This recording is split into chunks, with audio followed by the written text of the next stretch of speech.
J'ai rêvé la semaine dernière que je marchais dans une rue sombre, le soir, avec une amie, et soudainement, on s'est fait attaquer par nul autre que Louis-José Hood. Il a attaqué mon ami d'abord, et moi, j'essayais de trouver un moyen de nous défendre, jusqu'à ce que je me réveille en panique. J'ai rien compris à tout ça. Louis-José Hood, c'est mon humoriste préféré en plus.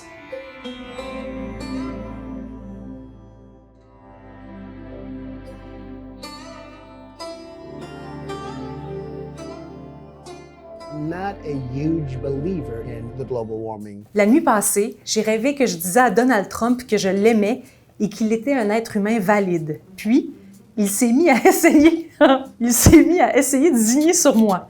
Cet homme a un problème. J'ai rêvé que Pierre-Luc Funk et François Legault se livraient une chaude lutte pour gagner mon cœur. François m'a donné en cadeau des livres sur l'histoire du Québec et Pierre-Luc me pourchassait dans les corridors de l'UQAM pour m'embrasser avec son masque N95. J'ai rêvé que je sortais de chez moi pour aller parler avec Justin Trudeau qui faisait du porte-à-porte. Cette journée-là, il était avec Fidel Castro. Quand je suis arrivée pour leur parler, mon fils de 5 ans est sorti de la maison en silence. Il était nu et a fait la chandelle tête en bas. Toujours en silence, devant Fidel Castro. Il est retourné sans rien dire dans la maison.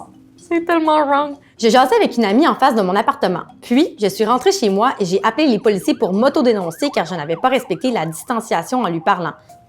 J'ai préparé des provisions en prévision du séjour en prison. J'avais 16 rouleaux de papier de toilette, du canage, mon kit à fondu.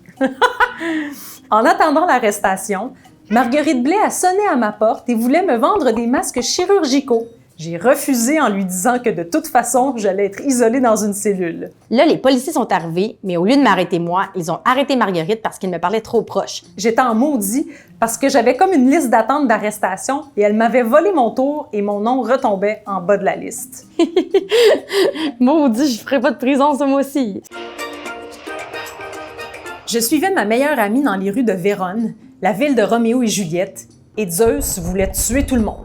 J'ai rêvé que j'étais soudainement enceinte et que c'était le moment d'accoucher, chose qui fut faite en 2 minutes top chrono à l'hôpital, vêtue d'une superbe jaquette jaune.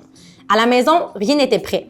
On n'avait pas de chambre de bébé, pas de vêtements à lui mettre, pas de couche, rien. Mon conjoint part donc à l'épicerie à la recherche de couches de la bonne taille, après avoir formellement mesuré le bébé avec un tape de construction. Il revient bredouille m'annonçant que cette taille de couche n'est plus fabriquée au Québec depuis quelques mois et qu'elle est maintenant seulement disponible en Italie. Évidemment, on ne peut pas aller en chercher en Italie à cause du virus. C'est évident.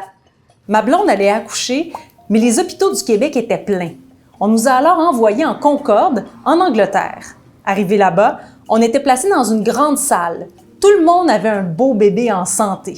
Puis, on a vu sortir d'une petite pièce à côté Boris Johnson, premier ministre du Royaume-Uni. Il était vraiment plus gros en vrai. Je lui ai parlé, il m'a obligée à retourner à l'école parce que mon anglais n'était pas digne du Commonwealth. Il faisait froid, je grelottais et je devenais Oh mon Dieu, je m'attendais pas à ça! Il faisait froid, je grelottais et je devais administrer une fellation à Arnold Schwarzenegger. Hey, c'est tellement trash. J'avais peur de lui scinder le... Oh mon Dieu, je peux pas croire que je lis ça! J'avais peur de lui scinder le gland d'un claquement involontaire d'incisive. Mon ami, Alessandro, m'a envoyé en guise de tutoriel de sexe oral sur des pénis microscopiques une photo Polaroid de lui se faisant sucer par une libellule. C'est la chose la plus ridicule que j'ai lue de ma vie. Mon enfant de 5 ans avait gagné un concours pour rencontrer Drake. Quand Drake est arrivé chez moi, il attendait que mon garçon ouvre la porte de sa limousine. Mon garçon était super lent, incapable de mettre ses souliers comme il faut.